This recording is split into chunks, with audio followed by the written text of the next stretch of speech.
Here are the top posts from relationships on the 9th of January 2020. GRB 3456. My mother is worried about missing early bonding time with my newborn baby, but we want that time to ourselves.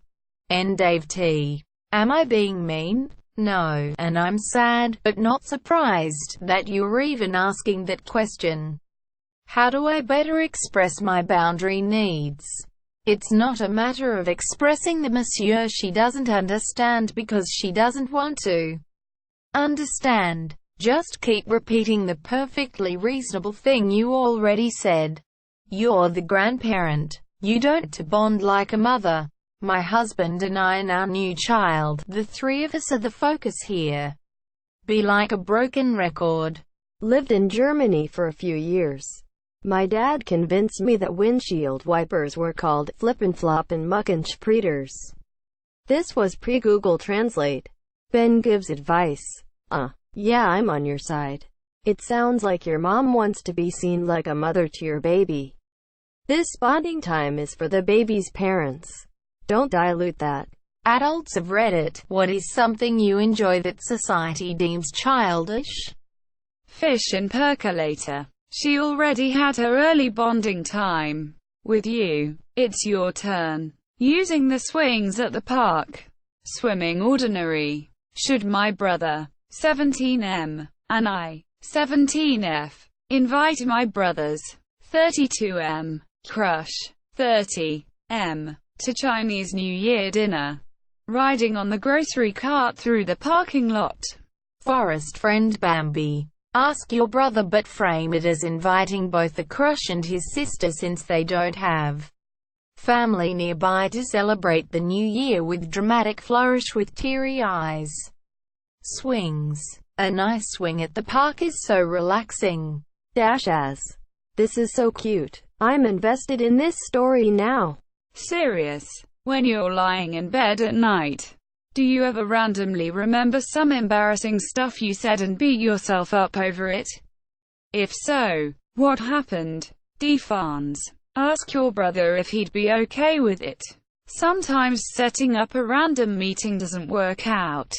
I was really drunk once, and I got a phone call. I thought the caller ID said Matt, which was the name of a good friend at the time. So I yelled, "What's up, you sexy motherfucker?"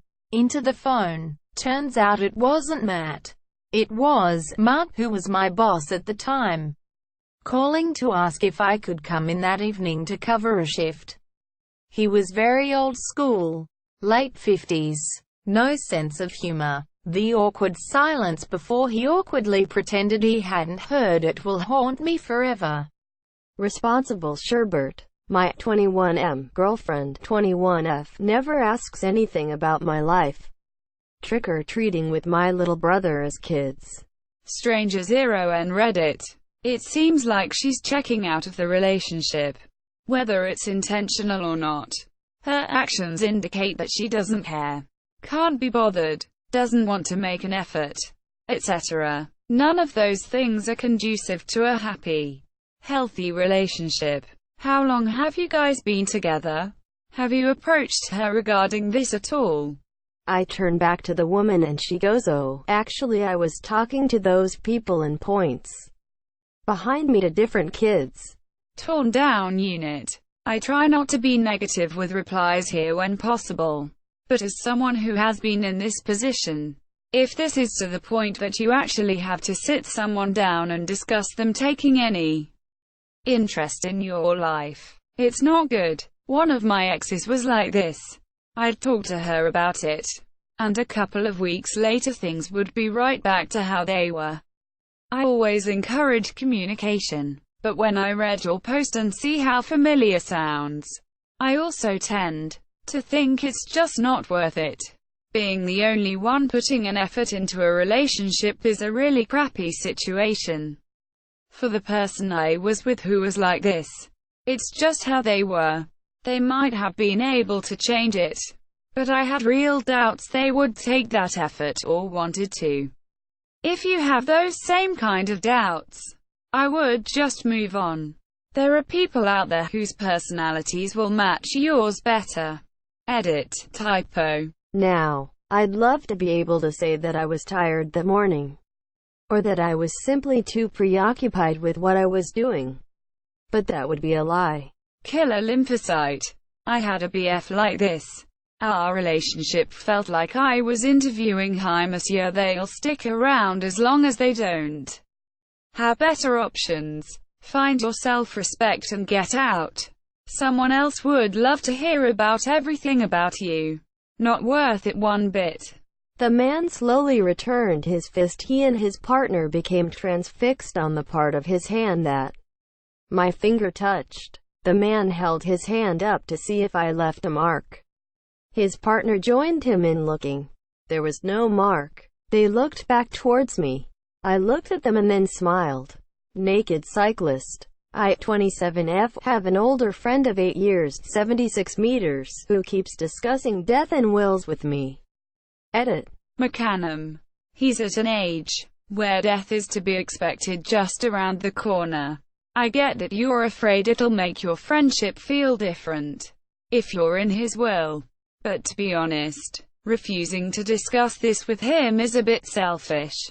It sounds like he keeps trying to lean on you for some comfort and support in dealing with this.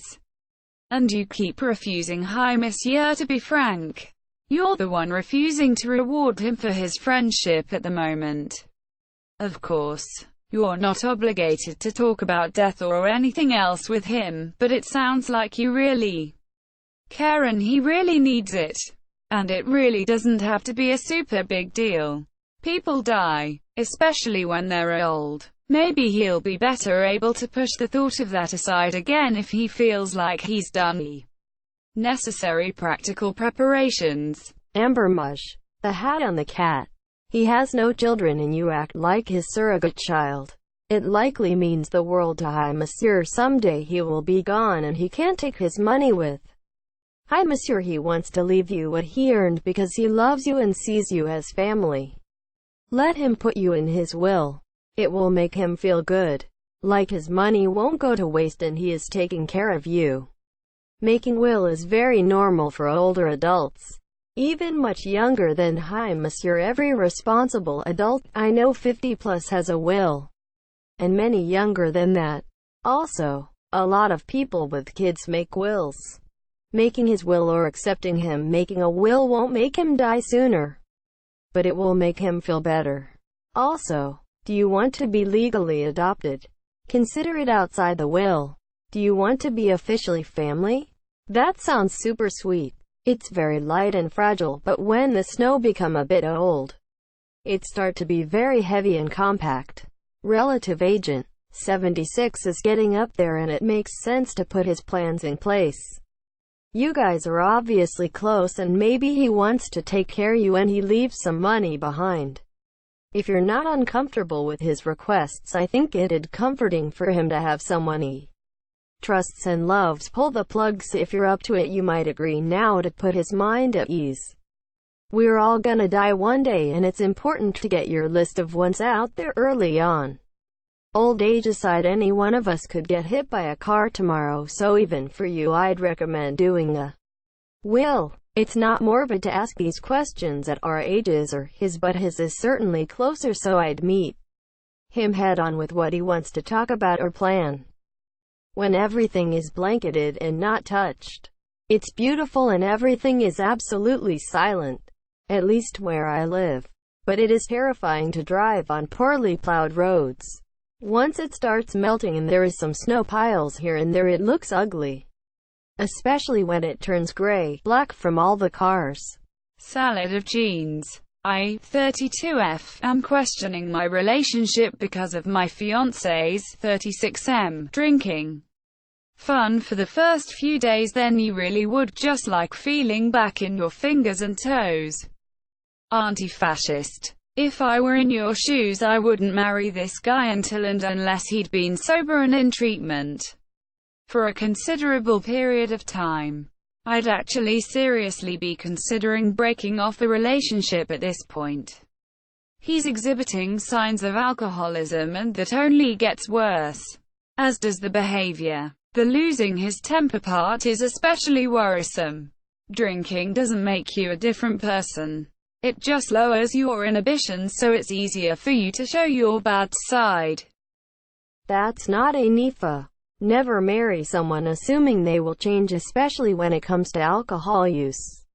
My mom did this. She thought getting married would make my dad grow up. Then she thought having kids would make him grow up.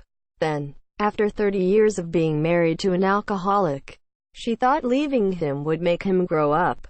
Nothing did. He always chose drinking. This sounds terrible, but they really were in love. He wasn't a bad person. He just had a really bad disease. I would encourage you to seriously consider what your future will look like if he's not willing to change. Definitely me one account. Current climate. Hey, I'm recovering from alcohol abuse, so my perspective is biased in that way. Don't marry this guy until these problems are not problems anymore. Alcohol abuse and alcoholism don't ever get better unless the individual 1. recognizes and accepts that they have a problem. 2. has a strong desire to change their entire life to fix this problem. And 3. has the willingness to take concrete steps to address the problem. In practical terms, there are some things you should consider doing before you get married. Al-Anon. This organization holds anonymous meetings for family, friends of alcoholics. Might be good to go for yourself and get some support and advice from people who also deal with this. Couples counseling would give you a neutral third party to arbitrate delicate conversations. Also could help connect you and fiancé with resources if he does want to make some changes. Individual counseling, validation and support for dealing with a difficult situation. To answer your question, yes, this can be salvaged. But as I mentioned, only if those conditions are met. The first step is telling him how his drunk behavior makes you feel in the moment, how it is problematic for your relationship, and how it makes you feel about the future. Good luck. Op. Thanks for watching.